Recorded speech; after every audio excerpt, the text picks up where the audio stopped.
only discovered years later that this conference had yielded benefits beyond our wildest imagination. Go figure. And here is Jimmy Carter with his human rights initiative, and it was Gorbachev's English language translator who said that actually Carter's emphasis on precisely the human rights that were denied to Soviets really resonated, and it made people think that they wanted a more democratic, open, liberal society. So here's Carter giving an address, a graduation address at Notre Dame. He said, "We have reaffirmed America's commitment to human rights as a fundamental tenet of our foreign policy. What draws us Americans together is a belief in human freedom. We want the world to know that our nation stands for more than just financial prosperity. We're bigger than that." And here is Edward Shevardnadze, Gorbachev's foreign minister, echoing some of these sentiments. He said, "Look, the belief that we are a great country is deeply ingrained in me. But great in what? Territory? Population, quantity of arms, people's troubles, the individual's lack of rights? And what do we, who have virtually the highest infant mortality rate in the world, take pride? It's not easy answering the questions. Who are you? Who do you wish to be? A country which is feared, or a country which is respected? A country of power, or a country of kindness?" And others agreed that communism was essential to the survival of the Soviet Union, but it's an undemocratic ideology that fundamentally it's a foundation that can't endure forever. And that's the take of Vitaly Ignatyenko, who's a Russian journalist. And Oleg Gnievsky, who's a Soviet career diplomat, is saying, look, communist ideology is associated above all with the Soviet Union. Its rejection created a vacuum, and it determined its ultimate fate. And then Boris Yeltsin, who is Gorbachev's successor, said, look, no one wants a new Soviet Union. So some would argue, this counter-argument, that human rights clauses of the Helsinki Accords and Carter's subsequent human rights campaign destroyed communist belief in communism. Okay, another president, another counter-argument. Those who are fans of Richard Nixon would say, no. It was Richard Nixon who played the China card, so the United States and China could gang up on the Soviet Union and overextend it financially to wreck it militarily. I think the Chinese would beg to differ and say, no. It was Mao who played the America card. Because what's going on in 1969, there's a border war between China and the Soviet Union. China's gotten its nuclear bomb in 1964. It no longer has to defer to the Soviet Union and starts playing more tough on their border disagreements. And so the Soviets are really upset. And they come to the United States and ask us whether it would be okay to nuke these people, because they think Americans don't like the Chinese. Well, we didn't, but we said, no, it's not okay to nuke those people. And so the Chinese figure it out. The one that wants to nuke you is your primary adversary, right? Up until then, you think about it, China and Russia, for them, the United States was the primary adversary. Now they're primary adversaries with each other, freeing up the United States to decide which one it's going to cozy up to. And the United States decides it's going to cozy up to China. Why? Well, Chinese belligerency forces the Soviets, not only, they've already got a big militarized border with Europe, now they're going to do the same thing on a very long border with China, and this is nuclear-armed, mechanized forces, very expensive. Imagine if this country had to have such borders with Canada and Mexico. It would be bankrupting, and we are far richer than the Soviet Union was then, whenever. It was bankrupting. So some would argue that U.S. cooperation with China fatally overextended the Soviet Union. One could take all of these arguments, starting with President Nixon all the way through Reagan, to say, make an overarching argument that says, look, each president opened up opportunities for the others who then leveraged them. So Nixon plays the China card, which others play with increasing dexterity. Ford comes in and begins dabbling in human rights. Carter then comes in and really goes for human rights and starts doing a military buildup, which then Ronald Reagan really does. So that by the time you get to Reagan, he is dealing in a position of both ideological and military strength vis-a-vis the Soviet Union. And for those who think that U.S. foreign policy was not consistent during the Cold War, you're not looking at it at the strategic level. There were certain different strategies going on and how best to achieve it, but both parties agreed the goals were free trade, democracy, containment of communism. Those were staples of U.S. foreign policy, both parties for its duration. So, some would argue that Presidents Nixon through Reagan produced the cumulative presidential effects to defeat the Soviet Union. Okay, others would say, forget this great man theory of history business, that's really passé. What really accounted for the outcome of the Cold War was this military platform, that's Pentagonese for large military systems. But anyway, it's a nuclear-powered, nuclear-armed submarine. They say that this is the item. The way deterrence theory worked during the Cold War, and I believe now as well, is in order to deter the other side, you have to have a reliable second strike capability. So if they thought of lobbing a nuke at you, they would be guaranteed that you would have the second strike to lob a nuke back. Therefore, they're never going to lob the first nuke. When Jimmy Carter became president, he was a graduate of Annapolis and also a submariner. The United States began a much more aggressive deployment of its fleet, and that's continued even more so under Reagan, where we're taking our submarines and we're targeting Soviet submarines in their home water bastions. So the Soviets are thinking that we're going to be able to destroy their second strike capability on our first strike, and they're having a heart attack. So here you have Valery Bolden, a longtime aide to Gorbachev, saying, look, the most powerful strength of the United States is the naval fleet, and we aren't going to get one, or our geography actually isn't set up to use one the way the United States can.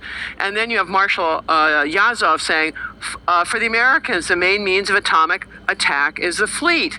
So when you get Marshal Akhrameyev, who's visiting the United States in 1987, at the end of the Cold War, he will kill himself, but he's still around in 87, and he's telling his American hosts, you know where our submarines are, but we don't know where yours are. It's destabilizing. You, the United States Navy, are the problem. Go Navy. And here's his host, Admiral Trost, who's going, yeah, the inability of the Soviet Union to maintain a strong defensive capability led to the demise of the Soviet Union and to the removal of the Soviets as a major threat to us. So, you can make a perfectly good argument to say the Soviet Union could not counter technologically or financially the U.S. submarine threat to its retaliatory nuclear forces, so war termination was the only thing it could do. All right. So all of these preceding explanations are naval explanations, spelt with an E, as in staring at one's own. They're all about what the United States did or didn't do. So let's get beyond the half-court tennis of Team America, and you need to look at the other side of the net. And this is where the Western guru for things military, Karl von Clausewitz, emphasizes reciprocity in war and the interaction of both sides, that you're not going to do well unless you consider what the other side is doing. So I have given you some external explanations, and I'm going to do the internal ones. And here is Arnold Toynbee. He's one of the finest historians of the 20th century. He wrote a big multi-volume history of the West, and which he argues that civilizations die from suicide, not by murder.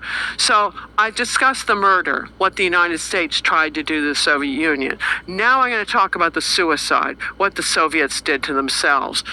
And here is counter-argument number one, which the argument is the Soviet Union was an empire, and when that collapsed, that meant they lost the Cold War. During the Cold War, the Korean War and the Vietnam War, there was much fear in the West of this domino theory, and the idea is one country fell to communism, and then the next would fall to communism.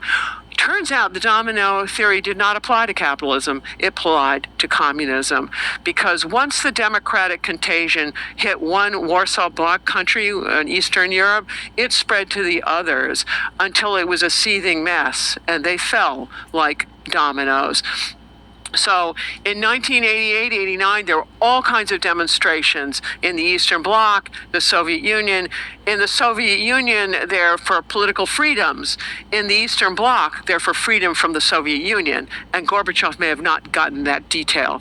But they're all about not only wanting political freedoms, but also they're about crumbling economies, of how to fix their miserable standards of living.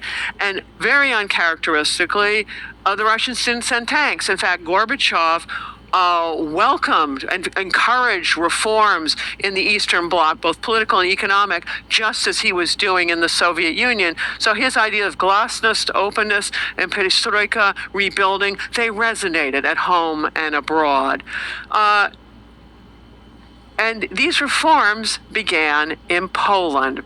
Poland had been a scene of much worker unrest many times in 1956, 1970, 1976, and 80 and 81. In 80 and 81, this is when Solidarity, the workers' movement, gets going, and it gets a national and international reputation. The next set of strikes are happening in 1988, because in the preceding several years, the Polish standard of living had shrunk by over 3%, and the government was out of cash and wanted to raise basic food prices, and Poles hit the streets. And the government was in a panic because it was worried the economy would go into free fall. So the government cut a deal with Solidarity, said, you call off the strikes, and then we'll let you into political talks. And Solidarity agreed.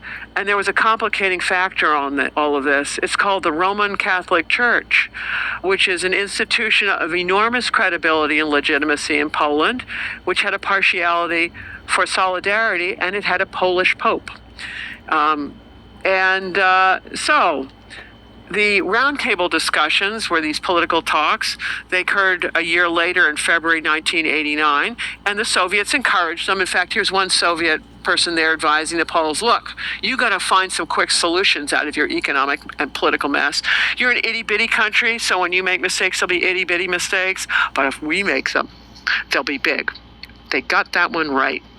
The Polish Communist Party thought they had this one covered by the way they jiggered the election rules. Not quite. The day they held elections is exactly the same day that Deng Xiaoping turned the tanks on demonstrators in Beijing, and you have the Tiananmen massacre. Two solutions for the problem. So the way the elections worked out in Poland is Solidarity won every single seat for which it could compete but one. And then only 3 people in the communist designated seats actually won. So who won all the rest of them? The box on the ballot called none of the above. Yes, the Roman Catholic Church had helped instruct people that that's the box you want. And with that, the legitimacy of the Communist Party to rule had just been wrecked, and we're on to democracy in Poland. And this democratic contagion spread into East Germany 4 months later. This is about the 40th anniversary of the founding of East Germany, and 70,000 people demonstrated at Leipzig, and within the week around, like 1.4 million Germans are demonstrating, and over 200 demonstrators. Typically, the East Germans would have sent tanks. That was what they would have done in the past, but would-be tank man Erich Honecker was already out of a job. His ruinous policies of living off debt since he came to power in 1971 had just about wrecked East Germany, so he was out. And then less than 2 weeks later, the Council of Ministers resigns, and then on November 8th, the Politburo resigns, and then on the 9th, whatever's left of that government is issuing new travel regulations, and you might wonder what's travel got to do with it. I'll get there. So in response to a question at a news conference, this guy, Gunter Schabowski, who was one of the remaining communists helping run the show, he gets asked a question, doesn't know the answer, and so he wings it. And the question is, when do these travel regulations go into effect? And he goes, immediately. Well, crowds immediately started gathering at the 6 gates to the Berlin Wall. And at one of them, the border guards decided that discretion was a better part of valor, and they opened the gate. And East Germans poured into West Berlin. And within the first week alone, over half of East Germany's population visited the West. And within the month, 1% of the population emigrated to the West. And like the Polish elections, this opening the gate was a pivotal decision. A pivotal decision, whatever it is, there's no going back to the way it was. And here's good old Gunter going, gosh, we hadn't a clue that opening the wall was the beginning of the end of East Germany. Okay. Better luck next time. And the Russians were shocked by how unpopular they were. They were thinking they were going to get credit, Gorbachev, for East Europe's liberation rather than blame for Eastern Europe's encirclement. And here you have Yuri Ryzhov, a scientist and parliamentarian, going, all of our former satellites by compulsion cast off from us as fast and as far as possible. And Anatoly Kovalyov, who is a deputy foreign minister, so look, and we had no confidence whatsoever concerning whom the East German army is going to shoot, the demonstrators or us. And the same thing for the Polish and Hungarian armies. Great. With allies like this, who needs enemies? The allies got to cover it. So under this argument, unrest in the empire forced the Soviet Union to forfeit the Cold War. Okay, I got another counter argument. It says nonsense. The real problem was the satellites were unhealthy. That's why the whole thing fell apart. So this map is 1960, and you see all those tempting green places? They're about to become independent, and they are really sick of their Western European colonizers. Entered the Soviet Union with a program to put the West out of business. There were many takers. Okay, fast forward to the late 1980s. Soviet Union is on a roll. Small hitch. In the late 1970s, there was a big recession, and it continued into the 80s, and it tanked commodity prices. So for some of the newfound pals like Angola, South Yemen, Ethiopia, Nicaragua, it wrecked their export earnings because they're exporting commodities. These commodity prices are down. In many cases, it halved them. The Soviet Union was really dependent on oil exports, still is. Oil prices tanked, and oil accounted for up to 55% of the Soviet budget. So here, Brezhnev has got a deep bench of non-performing pals at a time when he doesn't have the money to support all of them.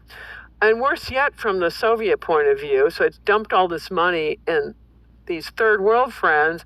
Meanwhile, it's got its own nationalities who are deeply unhappy, and they want out of the empire. And most problematically, they all revolt at exactly the same time. And one of the rules for Continental Empire is no two-front wars. Well, Russia has so many fronts at this point, it can't even keep count. And the unrest in the internal empire of nationalities started as soon as Gorbachev got in. There were student movements in Kazakhstan and Yakutia, opposite ends of things. By the time you get to 1990, I don't know, there are like 76 seething ethnic rebellions in different parts of this. There was too much to go on for the Soviet government to handle. So you could argue that the Soviet Union bankrupted itself on the third world while ignoring its own internal third world of nationalities whose simultaneous revolts brought down the Soviet Union. I've experimented with different video models to help me animate some of my essays. But the thing is, my team and I are very opinionated about what we want the end product to look like. And so for a video model to be useful to us, it needs to be able to follow our instructions for exactly what kind of shot and framing and lighting we want. But all these labels, which would make it clear how to map from a specific style to a generated video, don't exist by default in the pre-training distribution. So when one of Labelbox's customers wanted to improve their video generation model, model. Labelbox pulled together a team of expert cinematographers and editors and directors and had them annotate clips with concise technical descriptions so that the model would have context on things like dolly shots and Rembrandt lighting. As you can see, unlocking broad economic value from these models requires not just coders and STEM PhDs, but people with taste and context in all kinds of different domains. Labelbox can get you experts in all of the above and more. So whatever skill you're looking to give your models, there's a good chance that Labelbox can help you. Reach out at labelbox.com/Dwarkesh.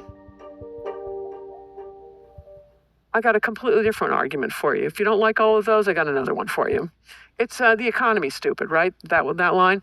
One could argue that communism failed as an economic system. If you look at growth statistics for the Soviet Union, they're pretty good post-World War II when they're rebuilding, but they really stagnate from the mid-70s onward. So for the decade preceding Gorbachev's coming to power, Soviet growth stats were 1% to 2% lower than those of the United States, and the compounding effects of that were enormous. What's going on? Everyone's lying to each other. So the data that Soviets are using is garbage. So if you're working for a subunit of an enterprise, you have to lie about the inventories you have, saying you have less than you do. And then you have to lie about what you need, saying you need more than you do, because you're worried about getting enough things. It's not a market system where the price dictates it. This is all about the plan. You got to enter the right numbers, and then you get whatever inputs you get from the centralized plan. So everyone's lying. They're aggregating all the lies. The higher up the food chain you aggregate these things, the worse the data is, so that the Soviet government has no idea what the actual value of capital or labor are, no idea what actual productivity is, and no one has any idea what consumer preferences are. You're not using markets and prices. So that the misallocation of capital and labor goes unnoticed until it metastasizes. It's already metastasized into a catastrophe. And to give you a sense of these misallocations, the Soviet Union was rotting from 20 to 40% of its crops. Well, it's using scarce hard currency for agricultural imports to make up for those crops. Total mess. And so you can look at what happens to the economy with oil prices down. We're into a spiraling mess. So that from when Gorbachev comes in 85 to when it hits a trough in Russia in 1998, you see this crashing share of world GDP of the Eastern Bloc as a result of all this. And if you look at Soviet statistics on deficits, trade balances, debt, they're just soaring, and then GDP growth goes double-digit negative. That's called shrinkage. It's not the normal thing. So, Marshal Yazov, here's his take. We simply lack the power of all these wealthy NATO nations. We had to find an alternative to the arms race. So, and here's a Foreign Service officer, Anatoly Adamishin. He said, look, our problems began with the departure from isolation. There are main reasons for collapse were internal, not external reasons. The Soviet economy was literally exhausted from this monstrous arms race, militarism, enemies with half the world. That's his take. And Gorbachev told the Central Committee, he said, look, we're encircled not by invincible armies, but by superior economies. And he often told people, living this way any longer is impossible.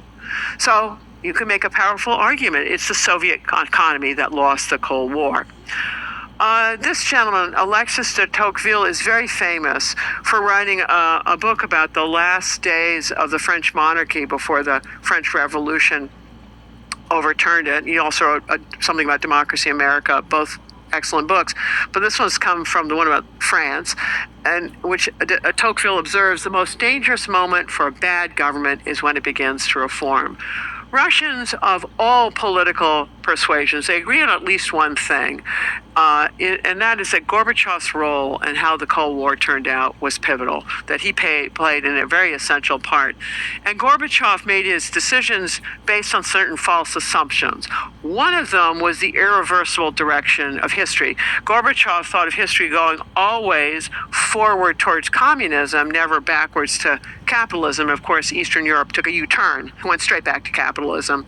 And here is Leonid Shebarshin, who is a senior person in the KGB, their intelligence office. He said, the thought never occurred to the government that it's possible to withdraw from socialism. And if you think about both communist theory and how imperialism works in practice, usually the mother country is more developed than whatever all the colonies are, right? Well, the Soviet Union was an inverted empire. People in Eastern Europe as a group were more well educated and they were richer than Russians. It was like a donut empire. So that when the empire went to Eastern Europe, Russians could no longer siphon off the wealth of these serf populations in Eastern Europe, which explains why they wanted to leave. It also suggests why Putin wants them back.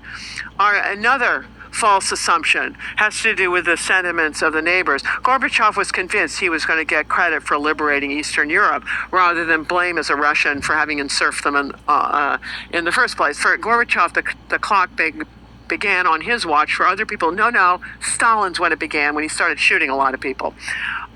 So here you have Anatoly Chernayev, foreign policy advisor to Gorbachev, saying that Gorbachev thought that bringing freedom to our Eastern European satellites would have them adopt socialism with a human face. He made an enormous mistake because these countries brutally turned their back on us. Really? If that's brutal, then what, pray tell, was Stalin? And then it gets better. The politics in connection with our former friends were totally unexpected to us. Really. You occupy people, you never leave, you shoot a lot of people in their government, you put in a new government, you siphon off a lot of their wealth, and you impose a non-performing economic system, and you wonder why they don't like you. Think about the United States. Intervenes all around the world in other people's troubles, dumps billions in economic aid, and even leaves, and people don't like us. I don't know why the Russians think they're so special. Another false assumption. Gorbachev believed that if the Warsaw Pact disappeared, the military alliance of the Eastern Bloc, if that disappeared, then NATO would disappear. And that if the Comecon, which is their trading organization, if that goes away, then it's the European community in those days. It becomes the European Union later. Anyway, that would disappear. Not quite, because it turns out that organizations that are coercive versus those that are voluntary, they dissolve for different reasons. And then Gorbachev also assumed that the United States would share a continental outlook of not wanting strong powers, and that the United States therefore would not want a unified Germany, let alone a strong unified Germany. So when all the unrest is happening in Germany, Gorbachev is off taking a vacation. Poor life choice, because at that moment, President George Bush Sr. and Chancellor Kohl of Germany are working on fast-tracking German unification of a fully sovereign, unified Germany, both halves in NATO. All right, so many of Gorbachev's closest supporters at the end of it all blamed him. They said, look, his foreign policy mistakes were a function of his domestic policy mistakes, and it destroyed the Soviet Union. And back to this America expert, Vladimir Lukin, Gorbachev was no Deng Xiaoping. Okay. And Arbatov, who's their premier America expert, the stupidity of our leaders caused the disintegration of the Soviet Union. So the big bozo was playing with plastic bags, stuck one on his head, committed suicide. It was by mistake.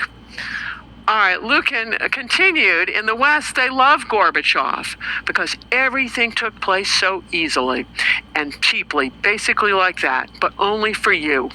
For us, it was expensive.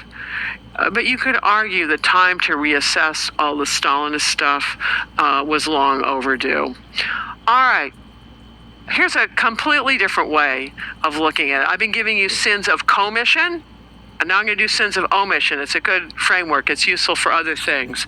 So the sins of commission are all the things Gorbachev did. Now what I'm going to do is what the army didn't do. Some would argue that the Red Army should have done exactly what Deng Xiaoping ordered his army to do. You just send tanks against civilian demonstrators, and they will truly crush them. And it'll be over. Communist Party is still in power in China 30 years later. So there are some people who believe that this was a terrible mistake. So this argument would be that timely tank deployments, TTD, my contribution to military acronyms, would have changed the outcome of the Cold War. All right. Others would be back to the great men of history and sins of commission, and they wouldn't be picking on Gorbachev, but his successor, Boris Yeltsin, who, and there are two big pieces of evidence we look. He removed Article 6 from the Soviet Constitution, which basically guaranteed that the Communist Party would always be it would monopolize power. And then in addition, the following years, so Yeltsin's the head of Russia, he gets together with the heads of Ukraine and Belarus, and they signed the Belovezh Accords, which then formally dissolved the Soviet Union. So according to this way of thinking, it's his fault. It's suicide on purpose, and what it does is it opens the door for multiple parties and for the nationalities within the Soviet Empire to become independent. All right, so I've given you internal explanations. I've given you external explanations. Now I'm going to give you some umbrella explanations, and they're based on all the preceding evidence. And they come to opposite conclusions. The first one was, well, any of the above, it's inevitable. And the opposite conclusion from the same evidence is, no, it took all of the above. The West barely won. So I'm going to start with any of the above. You could argue with this many serious problems, it was a matter of time before the Soviet Union collapsed. And it was an objectionable system for precisely the reasons the West didn't like it. It had a brutally inefficient economic system. And Russians who invented the thing, at the end of the day, didn't want it either. So by this way of looking at it, you have people like Yuri Ryzhkov, a genuine rocket scientist, who says, look, the main reason for the collapse of the Soviet Union is the rottenness of its system. And then here's a journalist, Timura Stepanov, who said, look, I think from the beginning, the genes of disintegration were contained in the genetics of this governmental political formation. Don't you love the products of the Soviet educational system? Don't ever use wording like that. All right, so you could argue that the Soviet Union was destined to fail with this many problems. Others would come to the opposite conclusion. They would say, no, it took every single one of them for the Cold War to end on Western terms. And here's back to Anatoly Kovalyov, the deputy foreign minister. He said, look, all these factors merged. Internal, ideological, economic, military. It took all of them. You remove any one of them and you get a different outcome. Maybe the Cold War ends, but it might end completely differently. So by this line of reasoning, the best barely won should feel very fortunate that it did. One can take this last argument and say it was more than that. It also took the confluence in office of two very talented leaders, Helmut Kohl of Germany and George Bush Sr. of the United States. Not the son who got into those forever wars, but the dad who didn't. George Bush Sr. had one of the most amazing resumes of any president ever to any person become president of the United States. Just look at him. When he's really young, he's a war hero in World War II. He's a Navy pilot. Dangerous thing to do. He did it. And then he comes back and he gets his BA at Yale and graduates with honors. And then he becomes a representative for this a district in Texas after he's already made himself a millionaire by the oil business that he started. And then he becomes ambassador to the UN, followed by U.S. representative to the PRC. It's before before we had formal diplomatic relations. So he's the guy who's setting that off, becomes director of the CIA, and then he is Ronald Reagan's understudy for 8 years as vice president. He is incredibly fit for the job. And Helmut Kohl is equally fit for the job. He is the longest serving chancellor in German history since his illustrious predecessor, Otto von Bismarck. He starts out getting a PhD in history and political science. He also starts out in business, but then he works for state government, initially as a representative, then as a governor, and he becomes chairman of his political party, the Christian Democratic Union, for a quarter of a century. Once he gets in, he decides he's going to buy up East Germany one tourist at a time. How does that work? East Germans turned out really like to travel. West Germans had always been able to travel to East Germany, or they long had been able to travel to East Germany, but East Germans definitely could not easily travel to West Germany. Why? Because they have a habit of staying. But all of a sudden, East Germany eases up on the travel regulations. And you might ask why? And the answer would be money. Just like the Poles, the East Germans were deep in an economic mess of their own making. Would-be tank man Erich Honecker, who got the boot at the very end, well, his staying in power paradigm that he implements in 1971 is going to be, he's really going to live off debt. He needs to make certain social benefits available and consumer benefits available for labor stability, not having labor unrest. And the way he's going to do that is he's not going to do many domestic investments, and he's going to do a lot of borrowing, particularly from West Germany. Well, that's unsustainable long term. So by the time you get to the end of the Cold War, if he's going to fix that and even out the accounts, it would be a 30% decline in East German standard of living. So he really needs the pocket change from the tourists. So what Kohl does is a brisk business of tourists and things. What he does in return for the easing of travel restrictions, he pays East Germany several hundred million Deutschmarks extra to allow that to happen. And then he gets the Hungarians to go along. He gets the Hungarians to open up their Austrian border to let East Germans out that way, and he gives them a $500 million Deutschmarks for that little favor. And then when Kohl introduces his 10-point unification program, because now he's thinking he's going to get both Germanys together, this is when he starts doling out big bucks to the Soviet Union, whose economy is unraveling. And Gorbachev is going to be desperate for this cash as that's happening. So West Germany provides $100 million in food, especially in meat, for the Soviet Union that doesn't have these things. Nevertheless, the unrest just keeps on going. The Berlin Wall, as I've told you, is breached, and then you wind up with a West German caretaker government, and the financial situation in Russia itself is unraveling. And by the time you get to January 1990, Bush and Kohl get together, and they've decided they want to really fast-track German reunification. Why? Because they got to get it done before this unraveling crisis that Gorbachev falls from power as a result of it. So they have got a game going, the two of them. And it's complicated, and here's why. Gorbachev was dead against Germany, a united Germany in NATO. He's not keen about really a united Germany, let alone one in NATO. The U.S. State Department experts, the guys who know everything, are saying, no, you want to go slow on this unification business. And then Kohl is running a coalition government. There are people in that government he cannot fire because they're from different political parties. One of them is his foreign minister, this guy Genscher, who is very skeptical about Germany being part of NATO. And then it turns out, although Britain had talked a good piece during the Cold War, it didn't actually want a unified Germany, nor did France. Why? Because that unified Germany would eclipse theirs economically. They didn't want that to happen. So Kohl and Bush divide up the tasks. Kohl is going to reassure the Soviet Union that Germany's not going to be belligerent or do horrible things. And Kohl's going to work on the financial unification, because the Soviets are thinking in terms of military unification, where you deploy your troops, that determines things. Wrong instrument of national power. Precisely because the Soviets didn't understand finance, that's why they're in such a mess, whereas the Germans do. What they're going to do is get East Germany on the West German Deutschmark, and at that point, they will control all the money and they will control decisions, but the Russians aren't going to see that coming.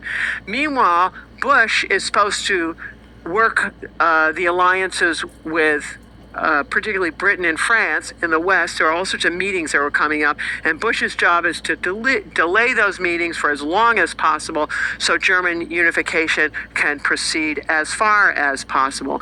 And the two of them are doing a tag team diplomacy with Gorbachev that he just can't keep up with given that his own home economy is got this double-digit shrinkage rates. So here's how they go. As the trades get bigger, the amount of money you pay Gorbachev gets bigger. So first of all, it's just to get a unified Germany. Then it's to get a unified Germany with West Germany still in NATO. Then it's to get unified Germany with all of Germany in NATO. So here's how the money goes. Gorbachev agrees to German unification. We are no longer paying hundreds of millions of Deutschmark. We're paying billions of Deutschmark, 5 billion Deutschmark for that one. Then Gorbachev agrees that states can choose their own alliances, i.e. whether or not to join NATO. And then the U.S. offers 9 assurance, but it's also a trade agreement that Gorbachev really wants. And then the economic union goes into effect. So we've now done the financial reunification of Germany.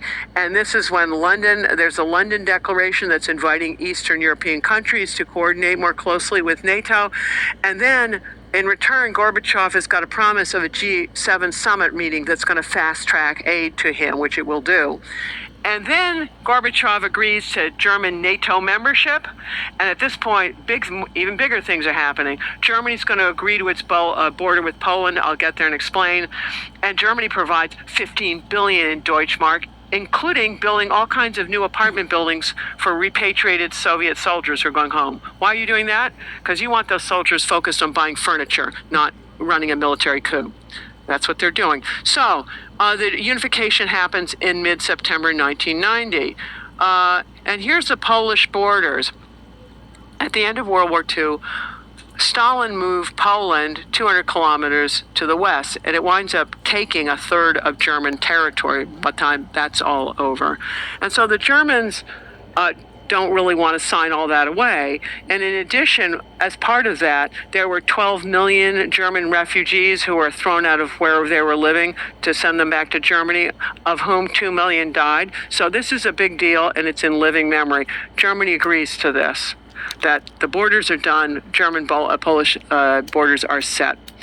Complicating factor, a month and a half before this unification treaty is signed, Saddam Hussein decides he's going to invade Kuwait because he's broke, because he's had a long war with Iran, huge debts, many owed to Kuwait, which he doesn't want to pay back. So if you invade them, that solves that problem. And also, he would take over Kuwait's very rich oil fields, and together that would make Iraq probably the swing producer of oil. So he thinks that's a great idea, except the Cold War's over, actually, and the Russians are more than willing to cooperate with the United States. Gorbachev really needs more money, and he is willing to go along with Iraq out of Kuwait, but not with regime change in Iraq. Because think about it, Iraq is a very important creditor state to the Soviet Union. It owed them between $10 and $13 billion.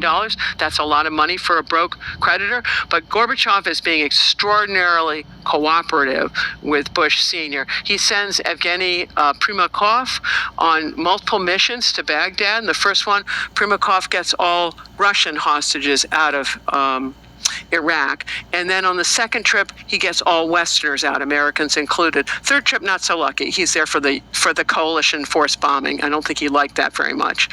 But imagine that bombing going on if there were Western human shields going down with every target.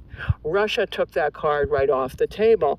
And here's some of the reasoning. Sergei Tarasenko was an aide to Foreign Minister Shevardnadze, and they understood that the United States was going to do something about this invasion of Kuwait. And so the Russians thought it'll be better if we force all of this to go through the UN, where Russia has a veto power. And he said, look, there was a division of roles. It extends to China, the help that Russia provided. When the Americans asked us to work with the Chinese, we told the Chinese, think about it. You're one of the big five with veto player. Doesn't it suit your interest to funnel everything through the UN where you can put your foot down? And the Chinese came around to that idea. However, the Russians had red lines, and here's Anatoly Kovalyov again, the deputy foreign ministry. The red line is American troops stay out of Iraq.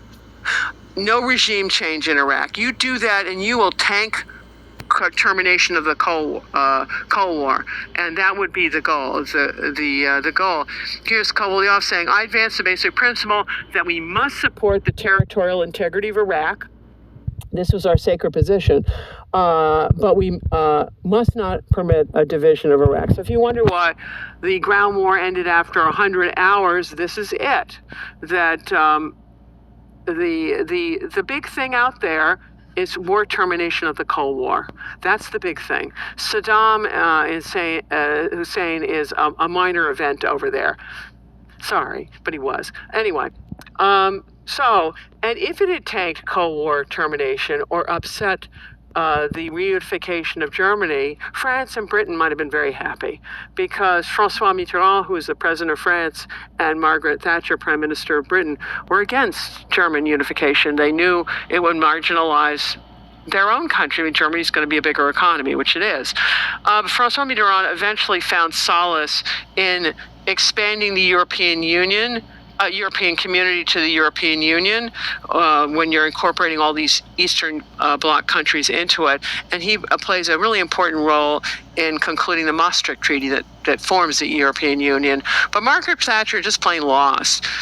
She was just upset about the whole thing. She said, Germany will be the Japan of Europe, and worse than Japan. I guess she hadn't been to Japan lately. She said, the Germans will get in peace what Hitler couldn't get in war. And she wanted to leave Red Army troops in Germany for the duration. Imagine if that had been the case, and now dealing with Putin. If he had troops in Germany, we would be in trouble. But Bush and Kohl worked around all of them. And Bush said to Kohl at the end of it, he said, look, I'm not going to beat my chest and dance on the Berlin Wall. Both of them were very careful never to humiliate Gorbachev about the Soviet loss of the Cold War. Why? Because they knew that if they did that, he might fall from power sooner rather than later. Also, they were afraid that if they did that, the hardliners would come to power much more rapidly than they actually did. It was 20 years before Putin started consolidating his power. And the newly independent countries of Eastern Europe needed those 20 years to integrate militarily, politically, economically with the West, so that the cement could set before you got the Russians trying to destabilize them. So they bought them 20 years to do this. But there's a cost to all this. Bush never got credit for his essential role in ending the Cold War on Western terms. So he was not reelected for a second term. But anyway, when it came time for Nobel Prizes and why the Cold War ended, Anatoly Adamyshin, this Soviet Foreign Service officer, said, look, it's difficult to deny the Soviet Union was the one that ended the Cold War. And Edwin Meese, who was a counselor to Reagan, also his attorney general, said, look, the Cold War began because of the Soviet policies, and it ended, in a sense, because of Soviet policies. And the Nobel Prize Committee agreed. They awarded the prize to Gorbachev, not to Bush, for his role in liberating Eastern Europe. So, when you're thinking about this question of why Russia lost the Cold War, I hope you will come up with a more complicated answer than, well, Ronnie did it. That there are probably other causes at work as well. Anyway, thank you for your attention. That's what I have for you this evening. So I've been trying to hire a writer for the podcast, but I ended up getting way more applications than I anticipated. But as I started to go through them, I noticed that many of them didn't feel like they were actually written and submitted by real human beings. So I started looking for a way to detect botted submissions, and I ended up using Sardine. Sardine was built to assess customer risk for banking and retail, but it's also useful for spotting fraudulent job apps. Implementation was hilariously straightforward. It took my general manager, Max, less than an hour to vibe code Sardine's SDK into our hiring flow. Now, Sardine is assigning every single application we get a risk score based on a ton of different rules and signals. Did the candidate use a throwaway email? Is the device they're on already associated with another application? Is the candidate's IP address matching the country that they said they're from? The list goes on. I'm just using a basic web form, but you can integrate Sardine into any application. So if you need help with risk, whether that's for hiring or any other type of fraud prevention, go to sardine.ai/Thorcash and ask your ATS if they're using Sardine. All right, back to Sarah. Sarah, thank you so much for doing these. Thank you for having me. That would be the more important thing. There's an interesting question of why the Soviet Union collapsed when it did. I think the even more interesting question is why a system that was so centrally planned, monstrously inefficient, brutal, a colonial land empire, how such a country could survive for so long into the 20th century. So I feel like that's the thing that actually needs explanation. How did this regime last for 74 years? But there are loads of dysfunctional places all over the planet that have been dysfunctional forever. And you look, well, why are they dysfunctional? And you look at, to me, the answer to that one, in a way, is the example of North Korea. You go, of all countries that should fall, a place that has ongoing famines in the 21st century, and it used to be the richest part of the Korean peninsula. So these authoritarian regimes are really good at maintaining the coercive powers. But think about it. In order to educate someone, it takes years as a parent to bring up a little person, and then you get them educated, and maybe they're an A-list politician. It takes seconds to assassinate them. It's the asymmetry between construction and destruction. Destruction is so easy that these guys are dictators tend to be dictatorships are all over the world. It's a sad part of the human condition. They clearly know what they're up to. In the case of the Soviet Union, there were multiple intelligence organizations. That's what Stalin was using to keep track on everyone. So you want to monopolize information so that you know more information than other people. And then they have a whole bunch of people who are the winners of nomenclatura, are the elites there. You make sure you pay all them off. And I mean, think about it. Human societies, slaves, serfs. I mean, we humans have been doing these things to each other for a long time. So dictatorships can certainly sustain themselves for a long time, but the Soviet Union was special in that by the 60s and 70s, they have a GNP that's 60% of America's, this incredibly dynamic economy. In the 40s and 50s, they have much higher growth rates, so much so that prominent economists like Paul Samuelson are saying that by the 90s, based on what they're seeing at the time, the Soviet Union will have a bigger economy than America. And this is just quite surprising that they would have such high growth rates. If you just think about how central planning works, people are going to tell you how much steel you can make and which company gets to use the cotton fabric and cement and etc. And you have hundreds of millions of people living under this system. And it's just actually quite shocking that they actually had notable growth rates after World War II for decades on end. Well, first of all, it's a war economy, essentially. You're putting all your money, so you have a big military, and Russians define greatness. This is part of it, of being a big power, and it's military power with territory. So, and most countries in wartime have, they mobilized for the military, right? This country did it in World War II. All kinds of rationing, right? We're not using market prices. You're setting different prices, giving people ration cards and things. The thing is about the Soviets is they kept it forever. They never got rid of it. So that's one piece. Another problem with the Soviet Union is all of the data. So I don't know what data you've seen, and I know the data I've seen is it's hard to know because the ruble's a non-convertible currency, and a lot of things they measure in weight and other things. Like, they're the greatest TV producer in the world, they said. Why? Because they made the heaviest TVs in the world.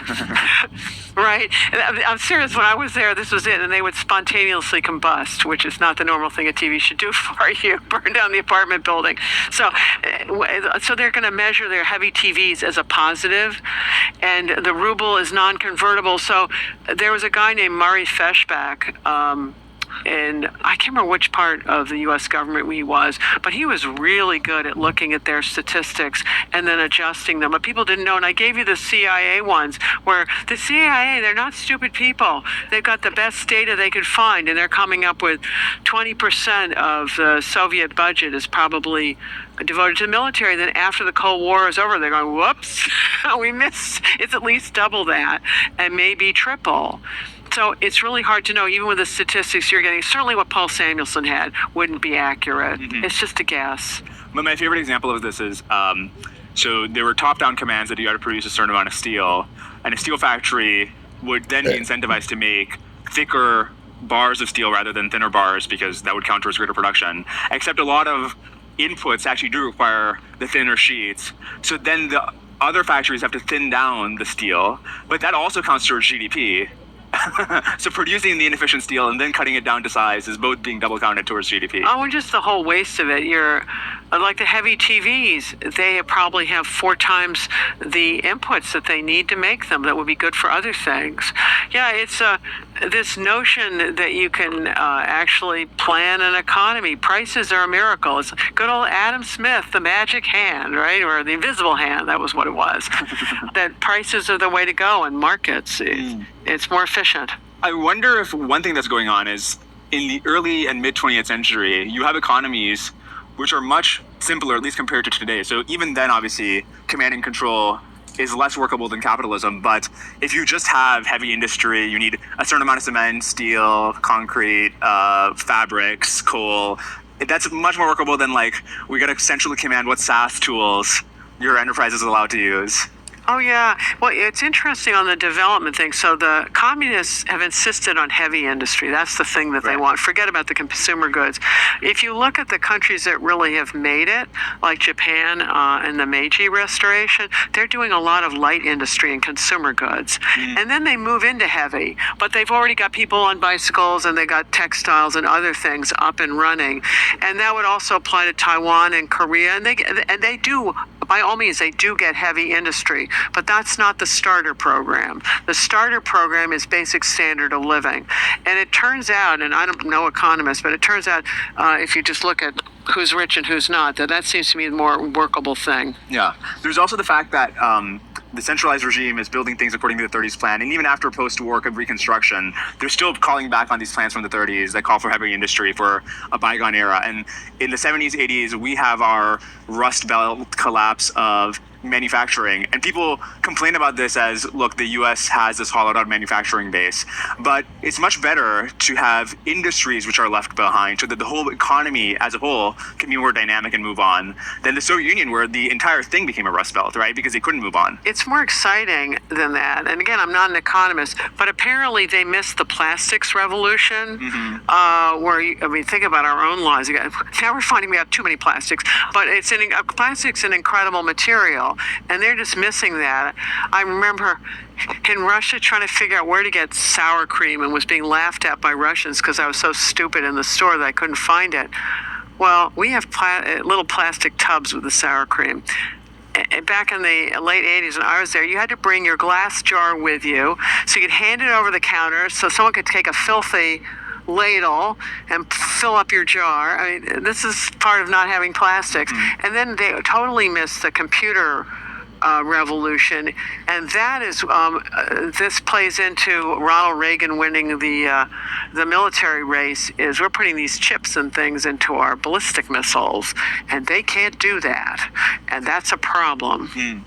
Speaking of plastics, I didn't realize before preparing for this lecture the overwhelming role that oil played in first explaining why the Soviet Union was able to sustain itself for so long and then why it collapsed. So by the late 50s, Soviet growth rates are already starting to go down, especially compared to the post-war boom that America's experiencing. And in 59, they discovered these massive oil fields in Siberia. And then from 73 to 85, I think, 80% of Soviet Union's hard currency earnings are just from oil, and they use this because central planning can't produce even grain, let alone advanced technology. They use this to import a bunch of stuff to sustain the Red Army, to sustain the population, to subsidize Eastern Europe. And then, of course, prices collapsed in 1985. Do you think that if the Siberian reserves aren't found in the late 50s, that it's possible that the Soviet Union would have collapsed 30 years prior? I don't know, but they would have had, they wouldn't have been able to do all the Africa program and things. It just would be too expensive. So certainly it would have been a reduced thing. Well, it is also the gas reserves they got up. It's sort of like north central Soviet Union. I can't remember the places, but this is the gas that used to get pumped to Europe because that's the better place. And they make those big investments, and it takes a while for them to pay off. And that was a big deal because they needed help from Western oil companies or whatever, whoever does the gas pipelines, compressors, whatever it is you need. And there was a big to-do about that, about whether we should sell the stuff or whether we shouldn't sell the stuff. The Europeans wanted to sell. We were trying not to. This is going under Reagan as well. But anyway, they had built a lot of it, and it was essential to their pocket change. But then when they got all the pocket change, they never saved any of it. They just, whatever the oil wealth was, they spent up to the max. Doesn't it sound familiar? Right? Governments, you have money, you spend it, forget about rainy days. So after the Soviet Union collapses, there was a period when Putin was still winning somewhat free elections and then so if you look at the why Russia's economy recovers and why Putin is so popular in the 2000s, from 2000 to 2008, oil goes from $10 a barrel to $140 a barrel. And so this goes to your point about we give credit or blame to political leaders for often what are just long-run macro trends. Well, what I didn't cover is when the Soviet Union collapses, Soviet living standards, just Russian living standards implode, and it's a mess for 20 years. It is just unbelievably difficult. Oh, and another piece of the brilliant Soviet management, in order to maintain control over the empire, instead of building things all in a place, you build some plane parts here, some plane parts there, some plane parts all over the empire. So when the empire goes, great, I've got a quarter of a plane, and then, where do I get the other parts? So all of that fell apart. So when Putin suddenly has a lot of money, and then he starts spending it on people, because initially there's plenty of money, Russian standard of living do go up. And so of course they like him, and they give him credit for all of that. But then that runs its course, right? And then it's less good, and then he's more excited about, it's his mindset anyway. When you get more money, you want to get the empire back. And then Russians also like that, right? Speaking of the empire, the Russia's economy just has this terrible period after the collapse of the Soviet Union. A lot of the Eastern European satellites seem to recover in this gangbusters way. Obviously, East Germany, but even Poland today is such a big success story. What's going wrong with the mainland itself that these other countries are able to recover from communism much better? Well, they had been always much more connected to Western Europe. Czechoslovakia before the war is a full-up, highly developed country, absolutely tied to the West. Poland, I believe Copernicus is from a place like Poland, right? It's a center of the Enlightenment. But when I was using the George Bush Senior archives, it's fascinating. So it's 88, 89 when the Soviet Union's imploding, and then there's a lot of correspondence between Eastern Europe, particularly Polish leaders, coming to the Bush administration saying, hey, our banking system, we know it's a mess. Our financial system's a mess. We know we need expertise to help us figure out what our legal system is going to look like. And Bush is all over that. And I'm sure he farmed them out to the private sector, who would also be all over that, like giving them free consulting. And so as a result, you do have them really taking advantage of this 20 years. At the same time, when Bush would have loved to have given some of the same advice, and there were people like Jeffrey Sachs and others who went to the Soviet Union, but it was not remotely the same thing. This is people throughout Polish society requesting this advice, not like one guy with an office in Moscow. And basically, the Russians thought they knew it all. And they thought they understood. This is all the unknown unknowns, the things you don't understand, your blind spots. Truly, economics is a blind spot for the Soviets. Because think about it. When the czars ran the show, it's like a riff off the Mongol Empire of you take cuts from people's businesses of trade that comes through. And then it's also about selling basic commodities. It's not, you're not thinking of under the czars, Russia doing high-end manufacturers. I mean, I guess Fabergé and some jewelry if you want to do that. But I mean, really, that's not it. Mm-hmm. And so it doesn't have this commercial being tied into this commercial tradition of Western Europe and all the sea routes for trade.